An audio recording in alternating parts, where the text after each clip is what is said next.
ಜೀವನದಲ್ಲಿ ಈ ಮೂರು ವಿಷಯಗಳನ್ನು ನೆನಪಿಟ್ಟುಕೊಳ್ಳಿ. ಮೊದಲನೆಯದು, ನಿನ್ನ ಮೇಲೆ ನಂಬಿಕೆ ಇಲ್ಲದವರಿಗೆ ವಿವರಣೆ ಕೊಡಬೇಕಾಗಿಲ್ಲ.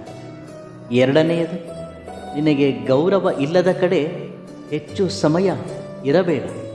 ಇನ್ನು ಮೂರನೆಯದು, ನಿಮ್ಮ ಕಣ್ಣೀರಿಗೆ ಬೆಲೆ ಕೊಡದವರಿಗಾಗಿ ದುಃಖಿಸಬೇಕಾಗಿ. ತೀಡದೇ ಇದ್ದರೆ ರತ್ನ ಪ್ರಕಾಶಿಸುವುದಿಲ್ಲ.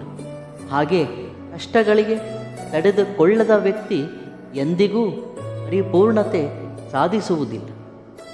ಅಳುವುದು ತಪ್ಪಲ್ಲ, ಹಾಗೆ ಕೆಳಗೆ ಬೀಳುವುದು ತಪ್ಪಲ್ಲ. ಅತ್ತ ನಂತರ ನಗದಿರುವುದು ತಪ್ಪು, ಮತ್ತೆ ಕೆಳಗೆ ಬಿದ್ದ ನಂತರ ಮೇಲೇಳದಿರುವುದು ತಪ್ಪು. ಅಂದರೆ ಜೀವನವೆಲ್ಲ ದುಃಖದಲ್ಲೇ ಮುಳುಗುವುದು ಅಲ್ಲವೆಂದು. ಸೋತರೆ ಜೀವನವೆಲ್ಲ ಸೋಲೆ ಎಂದು ಭಾವಿಸುವುದು ಅಲ್ಲ, ಮತ್ತೆ ಗೆಲ್ಲಲು ಯತ್ನಿಸುವುದು. ಮನುಷ್ಯನಿಗೆ ಬೇಕಾಗಿರುವುದು ಬರೀ ಆಸ್ತಿ ಅಂತಸ್ತುಗಳೇ ಅಲ್ಲ, ಜೊತೆಗೆ ಬಾಂಧವ್ಯ ಮತ್ತು ಆತ್ಮೀಯತೆ. ಆಸ್ತಿಗಳು ಕರಗಿ ಹೋದರೂ ಜೀವಿಸಬಲ್ಲರು, ಆದರೆ ಬಾಂಧವ್ಯ ಆತ್ಮೀಯತೆ ದೂರವಾದರೆ ಜೀವಿಸಬಲ್ಲರೆ? ನಿಮಗೆ ಸಹಾಯ ಮಾಡಿದವರನ್ನು ಯಾವತ್ತೂ ಮರೆಯಬೇಡ. ನಿಮ್ಮನ್ನು ಪ್ರೀತಿಸಿದವರನ್ನು ಯಾವುದೇ ಪರಿಸ್ಥಿತಿಯಲ್ಲೂ ದ್ವೇಷಿಸಬೇಡ. ಹಾಗೆ ನಿಮ್ಮನ್ನು ನಂಬಿದವರನ್ನು ಮೋಸಗೊಳಿಸಬೇಡ. ನಿಮಗೆ ಬೇಕಾದಾಗ ಯಾವುದೂ ಸಿಗುವುದಿಲ್ಲ. ನಿಮಗೆ ಸಿಗಬೇಕೆಂದು ಬರೆದಿದ್ದರೆ ಯಾವುದೂ ನಿಲ್ಲುವುದಿಲ್ಲ. ಸಿಗಲಿಲ್ಲವೆಂದು ಕುಗ್ಗಬೇಡಿ, ಹಾಗೆ ಸಿಕ್ಕಿದೆ ಎಂದು ಹಿಗ್ಗಬೇಡಿ. ಎಲ್ಲವೂ ಕರ್ಮದಲ್ಲಿಯ ಒಂದು ಭಾಗವೇ ಎಂದು ಗುರುತಿಸಿ. ನಮ್ಮ ಮನೆಯ ಚಾವಣಿಯ ರಂಧ್ರ ಬಿಸಿಲಲ್ಲಿ ಗೊತ್ತಾಗದಿರಬಹುದು, ಆದರೆ ಮಳೆ ಬಂದಾಗ ಅದರ ಭಂಡಾರ ಹೊರಬೀಳುತ್ತದೆ. ಹಾಗೆ ಮನುಷ್ಯರು ಕೂಡ ಅಷ್ಟೆ. ಸರಿಯಾದ ಸಮಯದಲ್ಲಿ ಅವರ ನಿಜ ಸ್ವರೂಪ ತಪ್ಪದೆ ಹೊರಬೀಳುತ್ತದೆ. ಚಪ್ಪಲಿ ಇಲ್ಲವೆಂದು ದುಃಖ ಪಡುವವರಿಗೆ ಕಾಲುಗಳೇ ಇಲ್ಲದವರು ಕಾಣಿಸದೇ ಹೊರತು ಅರ್ಥ ಆಗಲಿಲ್ಲವಂತೆ. ತಾನು ಎಷ್ಟು ಅದೃಷ್ಟವಂತನೆಂದು. ಎಲ್ಲರೂ ಅಷ್ಟೆ. ಇರುವುದಕ್ಕಾಗಿ ಸಂತೋಷ ಪಡುವುದು ಬಿಟ್ಟು ಇಲ್ಲದಿರುವುದಕ್ಕಾಗಿ ಪರಿತಪಿಸುವುದು. ಸತ್ಯಕ್ಕೆ ಮತ್ತು ಸುಳ್ಳಿಗೆ ವ್ಯತ್ಯಾಸವೇನು ಗೊತ್ತೇ? ನೀನು ಹೇಳಿದ ಸುಳ್ಳನ್ನು ನೀನೇ ರಕ್ಷಿಸುತ್ತಿರಬೇಕು, ಆದರೆ ಸತ್ಯ ಯಾವಾಗಲೂ ನಿನ್ನನ್ನು ರಕ್ಷಿಸುತ್ತಿರುತ್ತದೆ. ಸ್ತ್ರೀಯರ ಅಂದ ಅವರ ಮುಖದಲ್ಲಿ ಇರುವುದಿಲ್ಲ, ಅವರ ನಿಜವಾದ ಪ್ರೇಮದಲ್ಲಿ ಇರುತ್ತದೆ. ಪುರುಷರ ಅಂದ ಅವರ ಆಸ್ತಿ ಸಂಪಾದನೆಯಲ್ಲಿ ಅಲ್ಲ, ಅವರು ಸ್ತ್ರೀಯರಿಗೆ ಕೊಡುವ ಗೌರವದಲ್ಲಿ ಇರುತ್ತದೆ. ಒಂದು ಬಾರಿ ಇಟ್ಟು ಬಿದ್ದರೆ ತಿಳಿಯುತ್ತದೆ ನಿನ್ನಲ್ಲಿ ಎಷ್ಟು ಧೈರ್ಯ ಇದೆ ಎಂದು. ಒಂದು ಬಾರಿ ತಪ್ಪು ಮಾಡಿದರೆ ತಿಳಿಯುತ್ತದೆ ನೀನು ಇನ್ನೂ ಎಷ್ಟು ಕಲಿಯಬೇಕೆಂದು. ಹಾಗೆ ಒಂದು ಬಾರಿ ಸೋತರೆ ತಿಳಿಯುತ್ತದೆ ನೀನು ಹೇಗೆ ಗೆಲ್ಲಬಹುದೆಂದು. ಈ ಮೂವರನ್ನು ಯಾವತ್ತೂ ಹತ್ತಿರಕ್ಕೆ ಬಿಟ್ಟುಕೊಳ್ಳಬೇಡಿ.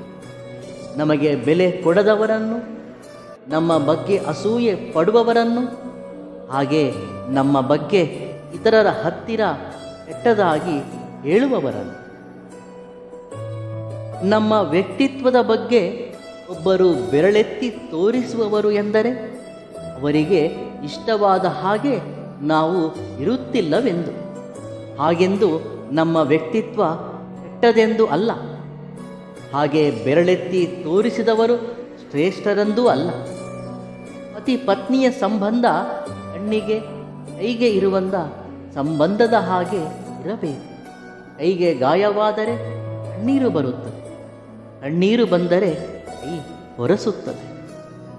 ಜೀವನದಲ್ಲಿ ಹಣ ಇದ್ದರೆ ಸಂಬಂಧಿಕರು, ಪ್ರೇಮ, ಹಾಗೆ ನಂಬಿಕೆ ಎಲ್ಲವೂ ಬರುತ್ತದೆ.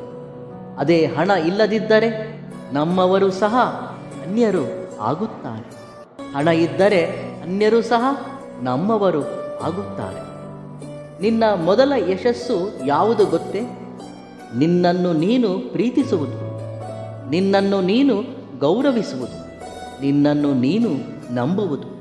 ಇದೆಲ್ಲವನ್ನೂ ನೀನು ಅನುಸರಿಸಿದರೆ ನೀನು ಜೀವನದಲ್ಲಿ ಯಶಸ್ಸು ಸಾಧಿಸಿದ ಹಾಗೆ. ಸಮಾಜದಲ್ಲಿ ಬದಲಾವಣೆ ಬರುವುದಿಲ್ಲ. ಏಕೆ ಗೊತ್ತೇ? ಬಡವನಿಗೆ ಧೈರ್ಯವಿಲ್ಲ, ಮಧ್ಯ ತರಗತಿಯವರಿಗೆ ಸಮಯವಿಲ್ಲ, ಇನ್ನು ಧನಿಕರಿಗೆ ಅದರ ಅವಶ್ಯಕತೆಯೇ ಇಲ್ಲ. ನಿನ್ನ ಒಂದು ಕಣ್ಣೀರಿನಿಂದಲೇ ಇಷ್ಟಪಡಬೇಕೆನ್ನುವ ಆಶಯ ಹುಟ್ಟಬೇಕು. ಅವಮಾನಗಳಿಂದಲೇ ಅಂದುಕೊಂಡಂತನ್ನು ಸಾಧಿಸುವ ಹಠ ಹುಟ್ಟಬೇಕು.